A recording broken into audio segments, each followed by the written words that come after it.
네, 안녕하세요. 저는 서울대학교 의과대학에 명예교수로 있는 정현채라고 합니다. 의료 현장에서 40년간 내과 의사로 활동을 해왔고, 제가 암 진단을 받고 수술 받느라고 2년 일찍 퇴임을 했죠. 그나마 81년도일 거예요. 제가 내과 전공의 레지던트 1년차 3월에 어느 병동에 가서 환자분들 전에 주치의한테 인계를 받았죠. 인계 받을 때 이 환자들이 지금 굉장히 평온해 보이지만은 곧 중환자가 될 가능성이 있다. 그런 얘기를 인계 받았는데 아니나 다를까 인계 받고 일주일 있다가 몇몇 환자가 중환자가 되면서 사망을 했습니다. 저는 뭐 정신이 없었죠. 내 전공이 아닌가 보다. 그만두려고 당직실에서 짐 싸갖고 나오는데 누가 그러지 말라고 해서 오늘 여기까지 오게 된 게 아닌가 그런 생각을 줍니다. 글쎄요, 무뎌지는 것도 좀 있긴 있겠지만은, 그러나 매번 어떤 생명, 인간으로서의 같이 대화도 하고 얘기도 나누던 어떤 사람이 갑자기 심장도 뛰질 않고 숨도 쉬지 않고 동공반사도 없어지고 이런 걸 대할 때 그 충격과 당혹감 이런 거는 없어지는 건 아니죠. 그런 거는. 몇 달 전부터 오는 증상은 세상 일에 관심이 없어지고 주로 잠을 자고 뭐 이런 것들로 시작을 해서 임종임박해서는 이제 혈액순환이 안 되니까 피부에 반점이 나타나는가, 가래가 들끓고 소변을 잘 안 보게 되고 뭐 이런 것들이 이제 임종임박한 증상이라고 볼 수가 있습니다. 일반적으로 사망하는 경우는 댐이 무너질 때 보면 갑자기 무너지는 게 아니고 여러 군데 균열이 가기 시작을 하죠. 그게 점점 커지다 결국 댐이 터지면서 붕괴되는데 그게 바로 사망이라고 할 수가 있는 거죠.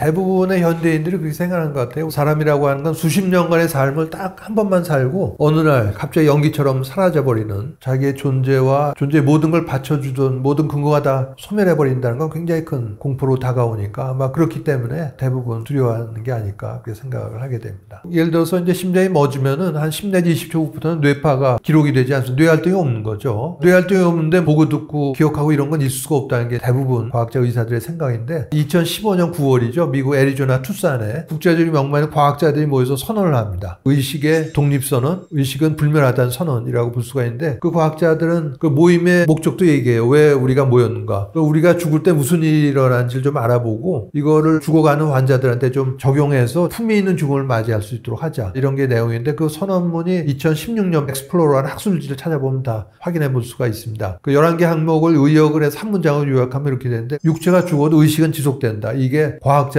한 선언의 내용입니다. 5가지의 근거 중심의 학문이 이런 선언을 하게 된 바탕이 됐다 얘기를 합니다. 첫 번째가 근사체험, 두 번째는 삶의 종말체험, 데스펫 비전이라고 하는데, 이건 뭐냐면 임종임박한 환자가 먼저 죽은 가족이나 친제 마중을 받는 거죠. 또 임종하는 사람이 멀리 떨어진 공간에 있는 가족이나 지인들 앞에 모습을 나타내기도 하는, 그게 삶의 종말체험, 데스펫 비전이고, 세 번째가 사후통신입니다. ADC라고 약자를 쓰는데 After Death Communication. 이건 잘 알아둘 필요가 있는데 우리 주변에도 많이 일어나거든요. 가족 중에 누가 죽고 나서 뭔가 메시지를 계속 보내는 거예요. 동양서에 공통적으로 나온 거는 나비와 무지개죠. 누가 죽고 나서 나비가 도저히 나타날 수 없는 바다 한가운데 떠있는 배에 갑자기 나비가 나타난다든가, 또 무지개가 뜰 상황이 아닌데 무지개가 나온다든가. 사후통신의 목적은 죽은 가족이 내가 잘 있다는 걸 알려주기 위한 목적이라고 할 수 있습니다. 네 번째는 전생에 대한 기억, 다섯 번째가 이제 일부 영매, 이렇게 얘기할 수가 있겠습니다. 5가지를 과학자들은 근거 중심의 이 5가지 학문이 바탕이 됐다고 얘기를 한 거죠. 17년째 강의하다 보면은 그런 이제 질문이 종종 나옵니다. 천국과 지옥이 있느냐 물어보는 거죠. 그래서 있기도 하고 없기도 하다 이런 얘기를 합니다. 몇 년 전에 스틸 라이프라는 배경 영국인데, 주인공은 영국 부총 공무원이죠. 이 사람이 뭘 하냐면 고독사를 처리하는 일을 합니다. 고독사로 신고가 들어오면은 죽은 사람의 행적을 다 조사해서 장례까지 치러주는, 그 사람의 종교가 뭐고 이걸 꼼꼼하게 다 해서 연락도 해보고, 그래서 아무도 없을 경우에는 혼자 조문객으로 참석을 합니다. 어떤 노숙자의 고독사를 보고받고 조사를 해보게 되는데, 이 노숙자가 봤더니 평소에 굉장히 그 개차반 같은 삶을 산 거죠. 그러나 이분이 어떤 일을 했냐면, 영국과 아르헨티나가 벌였던 포클랜드 전쟁이 있죠. 그 전쟁에 군인으로 참가해서는 위험한 순간에 자기의 목숨이 위험한 걸 무릅쓰고 동료의 생명을 구한 거예요. 그러면 이 사람은 어디로 가야 될까요?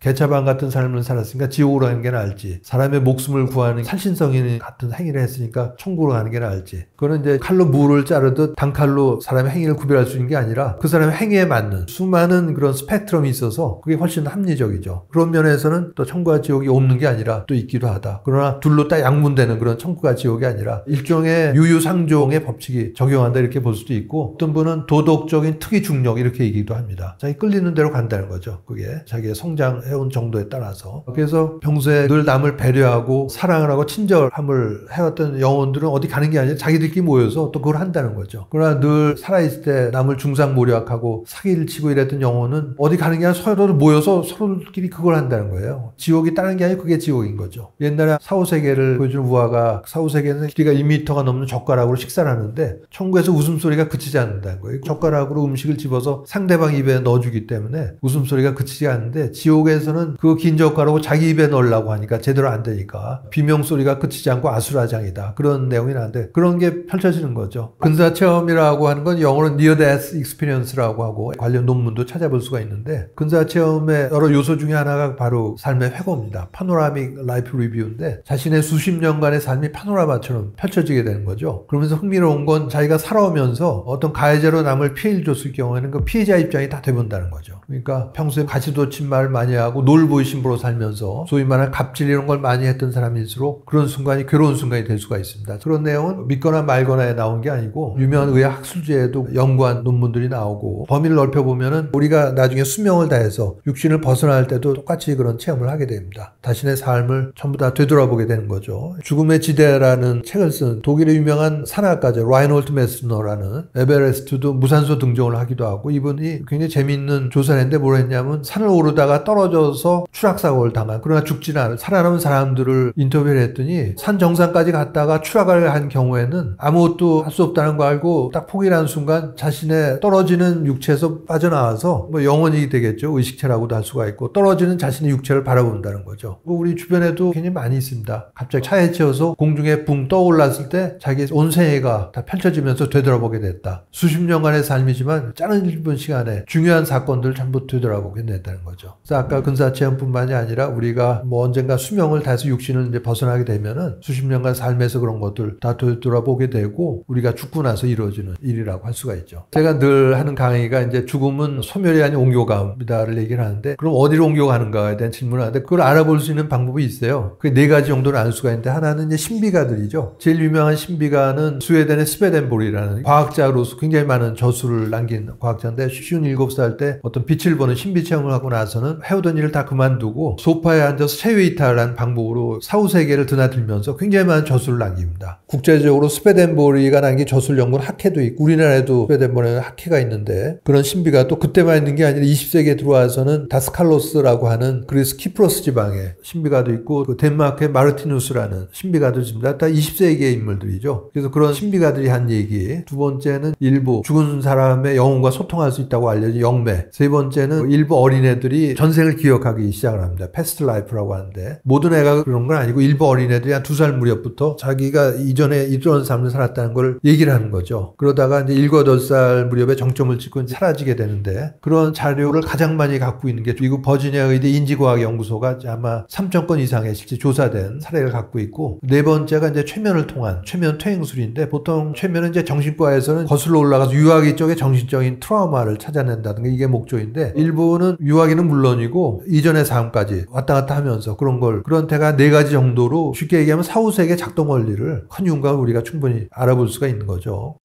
보통은 근사체험을 신뢰하지 않는 사람들은 어쨌든 살아난 거니까 죽은 건 아니지 않냐 이렇게 얘기를 하는데 정말로 20분 이상 죽은 상태에서 다시 살아난 그런 경우도 있어요. 그게 외국의 사례인데 우리나라에도 비슷한 사례들이 있습니다. 수술장에서 일하는 사례들이죠. 그걸 목격한 거는 심장수술하는 의사인데 흉부외과 의사인데 응급수술로 이제 심장수술을 하게 된 상황이었는데 환자의 심장이 멎은 거죠. 그러니까 환자가 수술대에서 사망한 건 외과 의사들이 제일 싫어하는 피하고 싶어하는 상황인데 사망을 한 겁니다. 심장 마사지도 했지만 더 이상 심장이 뛰지 않은 걸 확인을 하고 사망 선언을 하고 집도했던 의사는 이제 망연자실해서 밖으로 나와서 담배를 피우고 있었는데 환자의 몸에 붙였던 심전도 전극은 그냥 부착한 상태였어요. 20분이 훨씬 지나서 다시 심장이 뛰기 시작을 한 겁니다. 아무런 뭘 한 게 없었는데. 그래서 이제 깜짝 놀라서 그걸 광경을 보고 흉부외과 의사는 마취과를 다시 불러서 전신 마취를 다시 재개하고 수술을 끝냈다고 그래요. 한 일주 뒤에 환자가 회복이 된 다음에 환자를 만나러 갔더니 환자가 자기가 심장이 멎었을 당시의 상황을 다 기억을 하더라는 거죠. 자기는 몸 밖을 빠져나와서 수술장 위를 날아다니면서 수술장 위에는 여러 개 모니터 위에 붙어있는 포스트잇에 메모의 내용이 뭐고 이런 걸 전부 기억을 했다는 거예요. 그래서 그런 얘기를 듣고 흉부외과 의사와 인터뷰하는 의사 두 사람은 이게 도대체 어떻게 된 일인지 이걸 뭘로 설명했는지 황당해하고 있는 그런 인터뷰를 본 적이 있는데 근사체험을 한 거죠. 완전히 죽었다가. 모든 근사체험이 다 심장이 멎었을 때 일어나는 건 아니고 그러나 심장이 심도가 깊을수록 체험의 강도가 더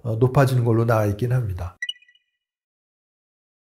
실제 사례를 들어보면 좋을 것 같아요. 건축가 정기용 선생을 다룬 말하는 건축가라는 영화가 2012년도인가 상영된 적이 있는데 건축가 정기용 선생은 좀 특이했어요. 이분이 전라북도 무주에서 온갖 건축물들 설계를 합니다. 10년 이상. 천문대, 낙골당, 도서관 등등 한 개인이 이렇게 오랫동안 설계를 할 경우에는 많은 경제적 손실을 감수해야 한다고 그래요. 그래서 건축의 공익원 이런 별명을 들은 바도 있는데 이분이 대장암을 5년 이상 앓고 있다가 2011년도에 세상을 떠납니다. 그래서 그 영화에 보면 세상 떠나기 몇 달 전에 말기암 환자가 죽음을 어떻게 바라보고 있는지를 담담하게 얘기를 해줍니다. 그래서 그 정경 선생이 거기서 한 인터뷰 내용은 나이가 들수록 좀 철학 공부를 해야 되는 것 같다. 이렇게 얘기하면서 산다는 게 뭔지 그렇다고 뭐 얘네 걸 생각하고 눈물 흘리고 그런 게 아니라 가족은 뭔지 왜 사는지 이런 거를 근원적인 문제를 좀 생각해보고 성숙한 다음에 죽는 게 좋겠다. 그래서 밝고 초롱초롱한 눈빛으로 죽음과 마주하는 인간이 되고 싶다. 죽음을 위험을 갖고 맞이하겠다. 그런 내용이었는데 그분이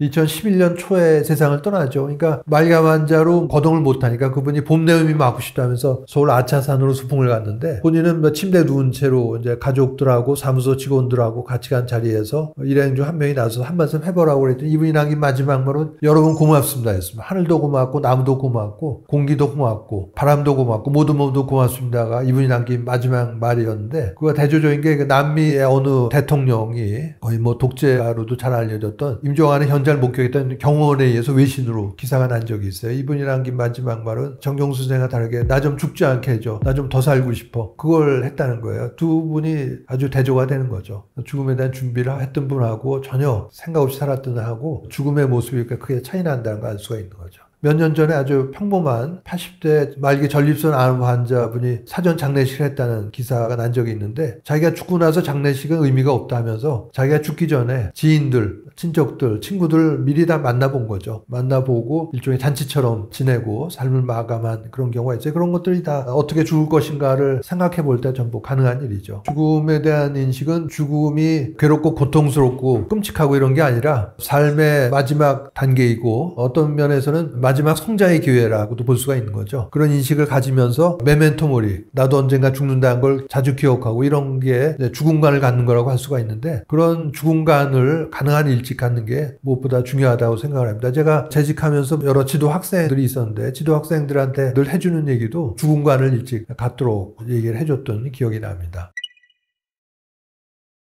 대부분은 두 가지죠. 후회와 원망입니다. 원망은 뭐 신에 대한 원망이겠죠. 왜 수많은 사람 중에서 왜 내가 암에 걸리냐 이런 원망이 하나 있고 두 번째는 후회입니다. 젊은 날 내가 뭘 잘못해서 뭐 술 많이 마셔서 암에 걸렸나 보다 그런 자책하는 경우가 많고 두 가지가 대표적인 반응인 것 같아요. 식도암이나 위암 대장암이 제일 많이 본 암이 되겠고 말기 암 환자들도 종종 보게 되죠. 왜냐하면은 암이 다 퍼진 상태에서 환자가 느끼는 증상이 소화가 안 된다 이런 게 처음 오기 때문에 말기암 환자가 종양내과 이런 데로 가는 게 아니라 소화기 내과로 오는 경우가 많습니다. 그래서 여러 가지 검사해 보면은 암이 다 퍼진 상태로 거의 뭐 손쓸 수 없는 그런 경우도 이제 종종 봐왔죠. 기억이 남는 암 환자는 1980년에 인턴으로 근무할 때 제가 아마 소아과 돌 때 봤던 환자인 것 같아요. 아직도 기억이 나는데 그 환자가 14살 소년이었는데 원인 불명의 고열로 입원을 해서 결정적인 증거가 나오지 않아서 4개월 동안 온갖 검사를 해도 나오지 않다가 마침내 골수 검사에서 혈액암의 증거가 나온 거죠. 그래서 제가 그 인턴을 돌 때 그 환자가 결국 사망을 했는데 사망하던 날 제가 굉장히 많이 울었어요. 너무나 우니까 그 환자의 누나들이 와서 저를 오히려 위로해줬던 기억이 나는데 그게 기억이 남네요. 14살이었고 지금 살아있었다면 아마 50대 중반 후반이니까 저랑 나이 차이도 뭐 10여 년밖에 차이가 나지 않는 근데 그 환자가 생각이 나고 이름도 아직도 기억을 합니다.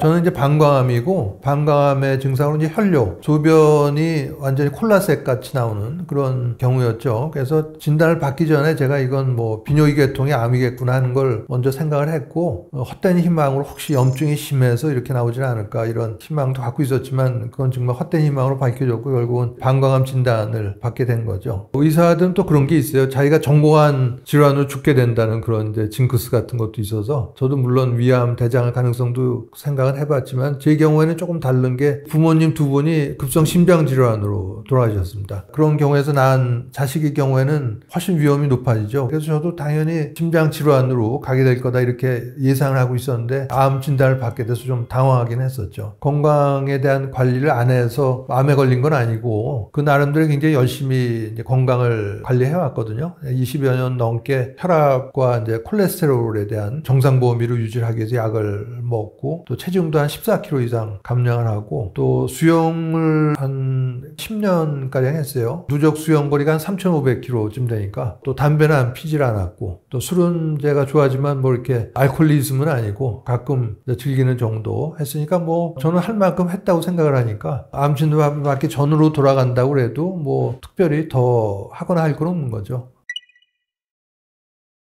일과 업적, 지향주의였다면 이제 그런 걸 좀 버린 게 큰 변화라고 할 수가 있겠죠. 그 전에는 뭐 삶의 목표가 이제 대학의 교수로 있으니까 국제학술제 논문 한 편이라도 더 내고 여러 가지 프로젝트에서 연구비를 하나라도 더 따고 그게 인생 최대의 목표로 알고 주말에도 나와서 일하고 연구 계획서 쓰고 그랬죠. 근데 그 뒤로는 그게 완전히 바뀌었죠. 가족의 의미도 다시 생각해보고 얼마든지 제가 하고 싶은 거 예를 들어서 제가 2018년 8월에 이제 큰 수술을 받고 그때가 이제 2년 앞당겨서 명예퇴직을 하는데 그 후에 20년, 2년 있는 제자가 카메라를 저한테 선물해서 2019년에 이제 제주로 완전히 정착을 해서 상주하면서 사진을 찍는데 요새도 아침 해가 떠오를 때 그 빛과 그림자 굉장히 좋거든요. 저녁 그 해가 질 때. 그런 게 보면 바로 잠옷바람으로 카메라 들고 나가서 찍기도 하고 그러죠. 인간관계에서는 만나는 사람도 그냥 의료인, 선후배, 동료 의사들에 한정돼 있었을 텐데 소통하는 사람들이 범위가 넓어졌죠. 철학자, 종교인, 특히 또 이 사별자들, 가족 중에 누가 사별한 사람들하고 많이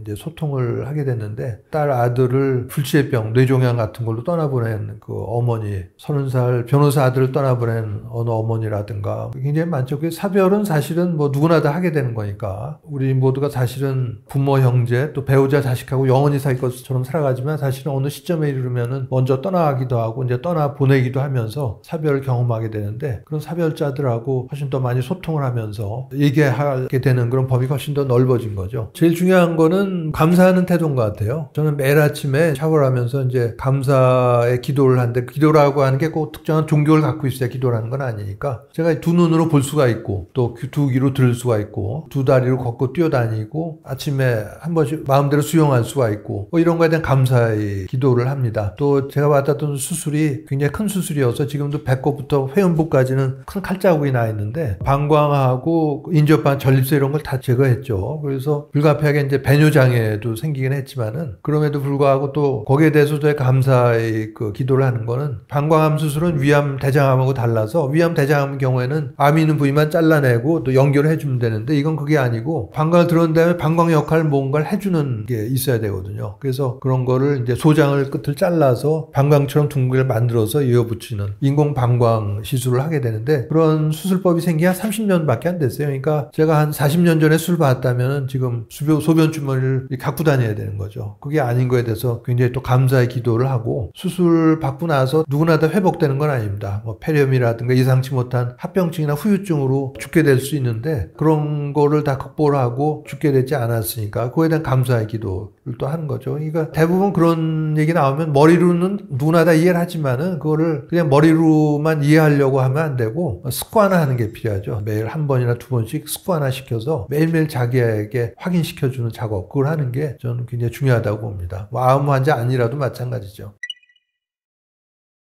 특별히 음식을 따지지는 않았어요. 지금 보면 건강보조식품도 많고 이런 것들인데 건강보조식품 굉장히 시장이 큰데 사실은 그 효과가 증명이 안 된 것들도 굉장히 많거든요. 권위는 학술지에 잘 알려진 그런 건강식품을 비교를 해서 먹은 사람하고 먹지 않은 사람하고 정말 효과가 있는가 했더니 효과가 없다 이렇게 났는데도 계속 광고는 나와요. 그리고 열심히 들고 사고 그런 거 보면 참 안타깝다는 생각을 하게 되는데 암 환자가 있다고 하면 주변의 가족들, 친지들이 이거 좋다 저거 좋다 해서 굉장히 많이 뭐 갖다 주기도 하고 또 암 환자와 가족들의 그 절박한 심정을 이용해서 사기를 치는 사기꾼들도 굉장히 많은 걸 아마 잘 아실 거예요. 그래서 저는 뭐 그런데 별로 특정한 식품을 구입을 하고 그걸 또 먹고 그러느라고 노력과 에너지를 거의 쓰질 않았고 병원에서 해주는 치료, 검증된 치료만 하고 그냥 뭐 해오던 대로 식사를 했고 그래서 어떤 특정한 뭐 식품 이런 걸 먹어서 건강이 좋아질 거라고 생각하는 것보다는 우리가 잘 알고 있는 대로 균형 잡힌 식사를 하고 운동을 하고 감사의 마음을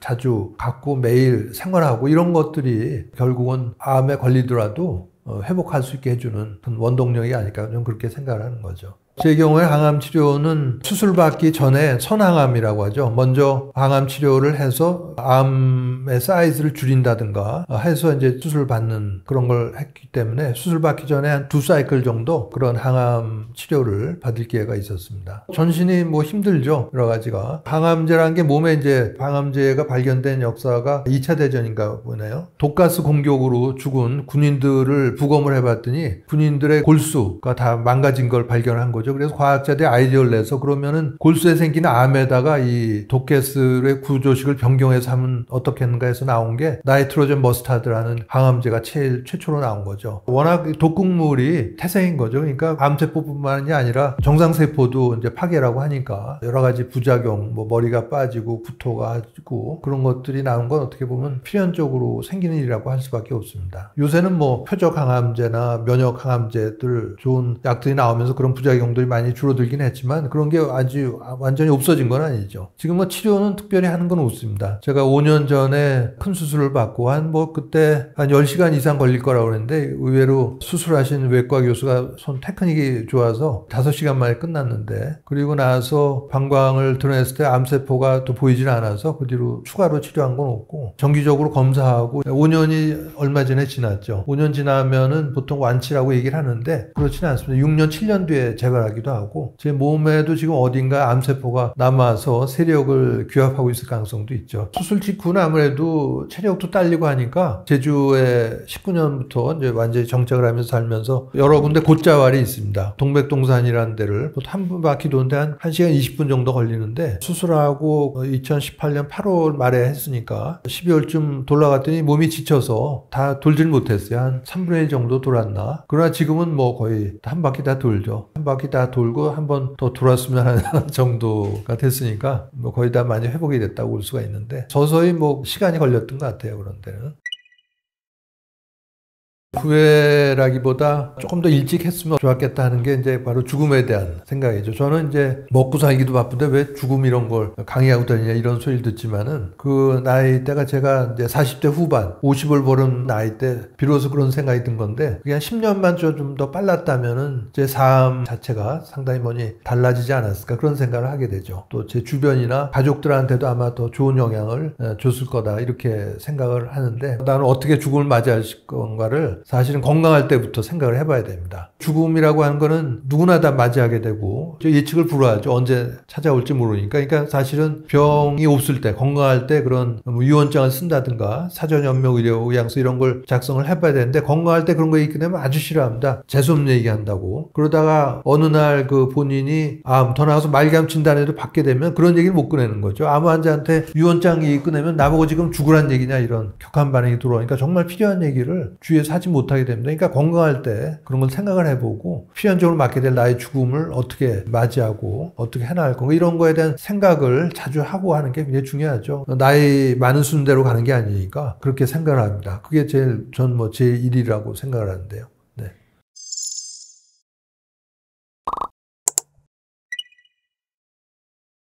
위내시경이나 대장내시경을 하고 중에 이제 암으로 나오는 경우도 있는데 내시경하고 결과를 보려면은 이제 조직 검사가 이루어져야 되고 며칠 정도 시간이 걸리니까 그 다음 주쯤 이제 환자가 오는데 환자가 진료하기 된 그 시간보다 조금 일찍 보호자가 먼저 들어와서 얘기를 해요. 공동적인 반응은 얘기 나는 대로 숨기려고 하죠. 일단 신신당부를 하는 거죠. 절대 암을 나오더라도 절대 비밀로 해달라. 본인이 충격을 받을까 봐. 그러니까 얘기할 수가 없는 거죠. 그게 아마 일반적으로 이루어지는 내용 같아요. 모른 채 돌아가는 경우도 많이 있죠. 가족들이 끝까지 쉬쉬하기 때문에. 그러나 이제 아주 흔치는 않지만 환자분들 중에서는 초연하게 나는 정확하게 얘기해달라 얘기하면서 나는 오래전부터 생각해왔기 때문에 여기서 더 이상 치료는 받지 않겠다. 그런 걸 얘기하고 그 대신 삶을 더 즐기는 쪽으로 가는 그런 분들도 있긴 있었어요. 그것도 아마 암이 어떤 종류냐, 초기 암으로 완치가 가능한 경우인지 여기저기 다 암이 다 퍼져서 정말 말기 암으로 얼마 안 남은 경우인지 그거에 따라 달라질 거라고 봅니다. 초기 암이라면 충분히 수술이나 이런 걸로 완치가 될 수 있다면 그걸 열심히 따라야죠. 또 하나는 아까 얘기한 근거 없는 치료, 여러 가지 근거 없는 값비싼 건강보조식품이나 이런 거에 솔깃하지 않는 게 중요하다고 봅니다. 가족들의 마음가짐한다면 암 자체를 괴롭고 재수없고 우리 가족만 걸렸다 그런 관점에서 볼 게 아니라 이런 고통을 통해서 하나의 성장의 기회가 될 수가 있다. 이런 걸 받아들이는 게. 그리고 암은 우리나라 질병통계청 자료에 의하면 사망률 1위가 암이기 때문에 특별한 사람이 암이 걸린 게 아니죠. 누구나 다 이제는 암으로 죽을 가능성이 제일 많은 거니까. 또 교통사고나 테러를 당해서 갑자기 사망하는 게 아니고 정리할 시간이 주어진다는 거죠. 어느 정도. 그러니까 그동안에 자신의 삶을 마무리하고 가족이나 지인들한테 감사의 표시도 하고 소통도 할 수가 있고 그런 점에서는 굉장히 좋은 거죠. 또 10년씩 끊는 치매 이런 거보다는 훨씬 어떻게 보면 암을 좋은 병이라고 하면 좀 이상하지만 제가 암 환자의 입장에서 보면 그런 면에서 굉장히 긍정적인 면이 있다 이렇게 얘기할 수가 있는 거죠. 당연한 거죠. 우선 무엇보다 제일 중요한 게 환자가 자기의 마무리를 할 수 있는 시간을 갖게 해줘야 돼요. 얘기를 해줘야만. 얘기 안 하고 숨기고 있다가는 환자가 자신의 마지막을 정리할 시간을 박탈당한 채 세상을 떠나게 되니까. 그리고 두고두고 후회를 합니다. 가족들도. 그 얘기 못한 거에 대해서. 또 우리나라에서 국립암센터에서 연구한 게 있어요. 우리나라 말기암 환자 380명인가 하고 그 가족들 3가지 주제를 물어봤는데 첫 번째 주제가 진실을 알기를 원하는가 이걸 질문을 했을 때 말기암 환자는 96%가 알려달라는 거예요. 가족은 어떨 것 같습니까? 퍼센티지 훨씬 떨어져요. 76%. 근데 누구 의견이 더 중요하겠어요? 말기암 환자 본인이죠, 본인. 알아야 될 거 자꾸 숨기고 하다 보면은 제가 10여 년 전에 본 환자 중에는 분이 당시 68세 나이로 속이 더부룩하다고 해서 왔는데 복부 초음파관에서 췌장에 혹덩어리가 발견돼서 췌장암으로 진단을 했고 외과에서 수술을 했는데 개복을 해봤더니 이미 다 퍼져서 완치를 위한 수술이 불가능했던. 근데 수술이 끝나고 가족들이 의료진한테 어떤 당부를 하냐면 말기암이고 살 날이 얼마 안 남았다는 거 절대 비밀로 해달라. 신신당부를 한 거죠. 그러니까 얘기를 못 하는 거예요. 환자는 몸이 매일매일 나빠져 가는데 수술도 아주 잘 됐다고 거짓말도 했으니까. 내가 퇴원해서 할 일이 많은데 왜 이렇게 몸이 자꾸 나빠지나 하다가 수술 받은 지 한 달째 되는 날 암이 양쪽 폐로 심하게 전이가 되면서 한 사흘 있다가 세상을 떠난 그런 사례죠. 한 달 정도면 아주 중요한 사건들을 마무리할 수 있는 시간이 있었음에도 불구하고 가족들이 완전히 박탈해버리는 그런 사건입니다. 이건 요즘도 비일비재해요. 계속 머뭇거리고 망설이고 하다 보면 의식 나빠지고 중환자실 가서 결국 또 세상 떠나고 그렇기 때문에 반드시 알려야 된다는 거죠. 마무리를 하지 못하게 되기 때문에 그렇게 떠나보내면은 가족들도 후회와 회한이 두고두고 남습니다. 처음에 얘기할 때가 어렵지 그 다음부터는 거짓말할 게 없으니 있는 그대로 다 얘기하면 되니까 거짓말은 한번 해놓으면 또 다른 거짓말 만들어내고 첩첩산중이 되니까 굉장히 어렵죠. 의욕도 생기고 환자가 또 은연중에 눈치를 채기도 하고 그럴 경우에는 신뢰가 깨지는 거죠.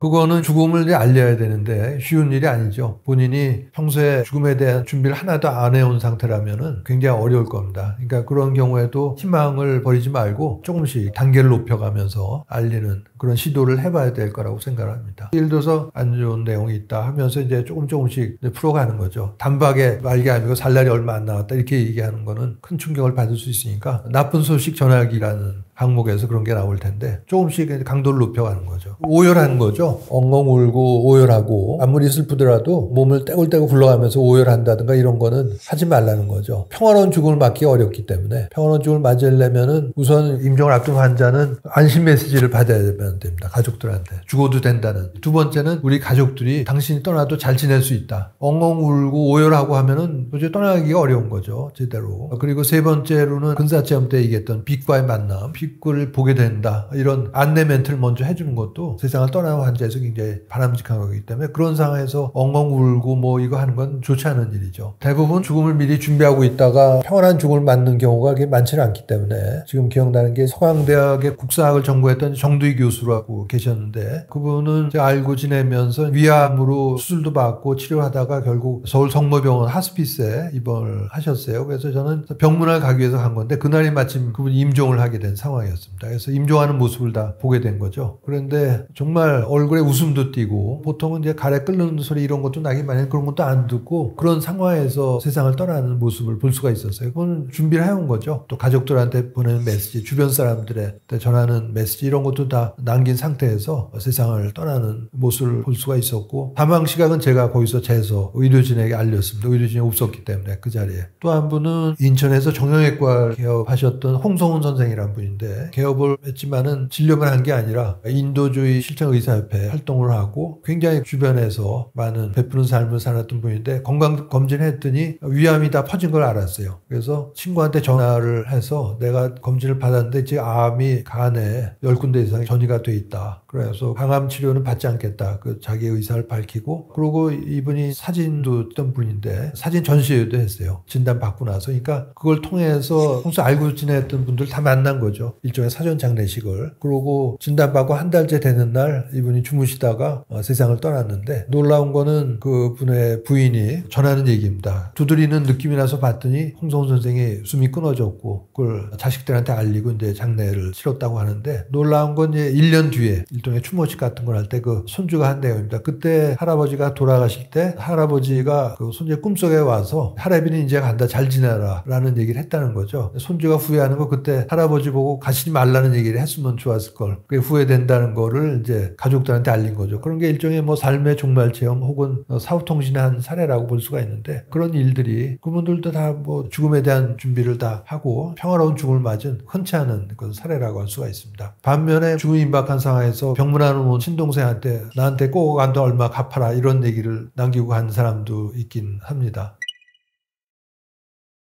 누가 상을 당했다. 가족 중에 누가 세상을 떠났다 그러면 보통 상가 고인의 명복을 빕니다. 이거를 거의 다 쓰는 것 같아요. 10명 중에 9명 정도는. 근데 그거는 뭐 영혼도 없고 기계적인 말이죠. 그래서 저는 그걸 안 하고 스컨니어링이라고 미국 펜실베니아 대학의 경제학 교수를 하다가 당시에 미국이 세계대전에 참전하는 걸 반대하는 연설을 하다가 매국노로 찍히면서 대학에서도 해임되고 시골로 들어가서 농사를 지면서 살았죠. 이 스컨니어링이 100세가 되던 해 이제 나는 갈 때가 됐다면서 음식을 끊고 세상을 떠났는데 스컨니어링이 평소에 즐겨 읽던 문장입니다. 나는 바닷가에 서 있다. 내 쪽에 있는 배가 산들바람에 흰 도출을 펼치고 푸른 바다로 나아간다. 그 배는 아름다움과 힘의 상징이다. 나는 서서 바다와 하늘이 서로 맞닿는 곳에서 배가 마침내 한 조각 구름이 될 때까지 바라본다. 저기다 배가 가버렸다. 그러나 내 쪽에 누군가 말한다. 어디로 갔지? 우리가 보기에는 그것이 전부이다. 배는 우리가 떠났을 때의 돛대, 선체 크기 그대로이다. 목적지까지 온전하게 짐을 싣고 항해할 수 있었다면서 배가 크게 작아진 건 우리 때문이지 배가 원래 작아진 게 아니다. 이렇게 얘기를 하는 거죠. 그러면서 아래 후반부 문장이 중요한데 저기 봐 배가 사라졌다고 당신이 외치는 순간 다른 쪽에서는 저기 봐 배가 나타났다 하면서 기쁜 탄성을 올리는 것이다. 그리고 그것이 우리가 죽음이라고 부르는 것이다. 그러니까 떠나간 배가 사라진 거죠. 우리가 볼 때는. 그러나 저쪽 피안의 세계 즉 다른 빛의 세계에서는 배가 나타난 거죠. 그렇게 즉 얘기하는 제가 17년째 하고 있는 죽음 강의 제목인 죽음은 소멸인가 옮겨감인가에 이게 소멸이 아니고 옮겨감이다를 얘기해주는 또 그런 문장이라고 할 수 있습니다. 저는 이거를 많이 애용을 하죠. 그래서 모친이나 부친이 돌아가신 데 대해서 깊은 위로를 표한다 하면서 이제 모친은 병들고 낡은 육신을 벗어나서 평안한 상태에서 휴식을 취하고 계실 거다. 얘기하면서 죽음이 소멸이 아니라 옮겨감이라는 사실은 사랑하는 가족을 잃은 우리 모두에게 큰 위안이 된다. 이렇게 제가 즐겨 쓰는 그런 문장입니다. 처음에 방광 진단 받았을 때는 아마 초기로 생각을 했는데 그 뒤에 나온 거는 방광 2기로 판정이 돼서 그렇게 되면 이제 방광을 다 드러내는 그런 수술을 받는 거죠. 개복술 받은 직후에 통증이 어찌나 심한지 이렇게 아플 줄 알았으면 수술 안 받겠다고 고집을 부릴 거 그런 생각이 들 정도였는데 그때 제가 머리에 떠오른 가장 좋은 영시가 바로 인빅투스라는 영시였습니다. 윌리엄 어네스트 헨리라는 1800년대, 그러니까 영국 빅토리아 시대 여왕 시대 시인인데 10몇 살 때 결핵성 골수염으로 한쪽 다리를 절단하고 거기에 굴하지 않고 옥스퍼드 대학에 들어가서 열심히 살았다고 하는데 그분이 쓴 시입니다. 인빅투스라고 하는 건 굴복하지 않는다 그런 거였는데 어둠이 나를 뒤덮고 있는 이 밤에도 또 온 세상이 탄광석처럼 캄캄한 이 밤에도 나는 신들에게 감사합니다. 내게 굴하지 않는 영혼을 주셨으므로 잔인한 삶의 질곡 속에 갇혔을 때도 나는 움츠러들거나 소리내 울지 않습니다. 운명이 가혹하게 내 머리를 피투성이로 만들어도 나는 굽히지 않습니다. 하고 후반부는 이 분노와 눈물의 땅 저 너머에는 어둠의 공포만이 어른거립니다. 하지만 그 세월이 아무리 나를 위협해도 나는 두려움에 떨지 않습니다. 문이 아무리 굳게 닫혀 있어도 형벌이 아무리 잔인해도 나는 흔들리지 않습니다. 하면서 마지막 문장이 아주 좋아하는 문장인데 나는 내 운명의 주인이요 나는 내 영혼의 선장입니다. 이걸 여러 번 읊었어요. 그 아플 때. 이게 굉장히 큰 도움이 되더라고요. 지금도 많이 제가 읽고 힘든 상황에 빠진 사람들한테는 이걸 제가 권해주기도 하죠. 의연하기는 좀 어렵겠죠. 슬프고 그런 건 인지상정인데 그러나 육체가 죽음으로써 완전히 소멸해버렸다고 생각하는 거하고 실제로 있는 그 사실만 육체가 죽었어도 의식은 유지가 되고 딴 차원으로 이동하고 우리가 언젠가 꼭 만나게 된다. 이런 메시지를 제대로 이해한다면 슬프더라도 그런 슬픔에서 훨씬 더 덜 슬프거나 빠져나올 수 있는 그런 도움이 되는 것이죠. 제가 이제 이런 죽음에 대한 강의를 할 때 이제 제목이 소멸인가 옹교감인가 그전에는 벽인가 문인가 이런 제목도 많이 썼어요. 벽이라고 하는 게 소멸 이죠. 부닥치면 더 이상 갈 데가 없는 거니까. 문은 열고 들어가면 되니까 옹교감을 뜻하는데 그래서 그런 거를 얘기할 수 있는 근거가 바로 근사체험이나 삶의 종말점 이런 것들인데 그런 게 어느 경우에 도움이 되는가는 크게 세 가지죠. 세 가지가 사실 우리 모두에게 해당되는 내용입니다. 말기암 환자. 우리나라 사람 대부분이 사망은 1위가 암이기 때문에 누구나 다 이제 암으로 죽을 가능성이 많은 거고 말기암 환자가 갖는 가장 큰 공포와 두려움의 근원은 자기가 소멸한다는 거에 있는 건데 소멸하는 게 아니란 걸 얘기해 주니까 내성이 생겨서 퇴원하게 된 폐암 환자 예도 알려드렸지만 네이버 캐스트에 오디오 클립을 반복해서 듣고 죽음에 대한 불안과 공포를 덜면서 세상을 떠난 마무리했던 그런 예도 말씀드렸는데 그런 거죠. 두 번째는 이제 자살 문제에서도 굉장히 중요한데 우리나라 질병통계청 자료에 보면 10대와 20대, 30대의 사망원 1위가 자살입니다. 거기서 끝나는 게 아니라 40대, 50대가 돼도 2위가 돼요. 40대, 50대는 암 1위로 올라가기 때문에 결국은 10대부터 50대까지 가장 젊고 사회적으로 제일 왕성한 활동을 한 연령대의 사망원인 1 내지 2위가 자살인데 중고등학교 졸업하고 대학 마칠 때까지 아무도 얘기를 안 해주는 거죠. 저도 그런 수업을 받은 적이 없고 그래서 자살을 시도하는 사람들의 마음속에는 뭐가 깔려있냐 죽으면 끝이라는 생각 때문에 자살하는 건데 그게 끝이 아니란 거죠. 아까 과학자들도 그런 선언을 했으니까 육체가 죽어도 의식은 지속된다. 그러니까 자살을 해도 어려운 상황이 없어지는 게 아니고 그대로 가져간다는 거죠. 또 육체가 있어야 그 어려운 상황을 풀기 위해서 당사자들과 대화를 하거나 필요하면 싸움도 하고 해야 될 텐데 어려운 상황 그대로 끌고 가고 육체 즉 해결도 없어져 버리는 난감한 상황에 빠진다 이런 걸 얘기를 해줘야만 정말 효과적인 자살 예방이 이루어질 수 있다 얘기를 하는 거죠. 근데 안타깝게도 자살 예방 교육 보면 죽음을 다루질 않아요. 그게 너무너무 안타까운 거죠. 그걸 다 들여다봐야 얘기를 해주는 건데 그 세 번째는 이제 그 사별 문제. 사별은 부모 자식 또 배우자 자식하고 영원히 살 것처럼 우리는 보통 살아가죠. 그러나 사실은 따져보면 어느 시점에 이르려면은 먼저 떠나기도 하고 떠나 보내기도 하면서 사별을 경험을 하게 됩니다. 이 사랑하는 가족과 사별하고 나서 슬프지 않은 사람이 어디 있겠어요. 그러나 이제 몇 년이 지났는데도 아직도 깊은 슬픔에 빠져서 식음을 전폐하고 지내는 거는 정말 안타까운 일이기도 하고 그걸 고인이 바라는 일도 아닐 겁니다. 그래서 그런 경우에도 아까 얘기했는데 죽음이 끝이 아니고 소멸이 아니고 옹교감이기 때문에 이런 걸 제대로 이해한다면은 그런 슬픔에서 조금 더 일찍 빠져나와서 생활을 영위할 수 있는 알미 될 수 있겠다. 이걸 얘기 드립니다.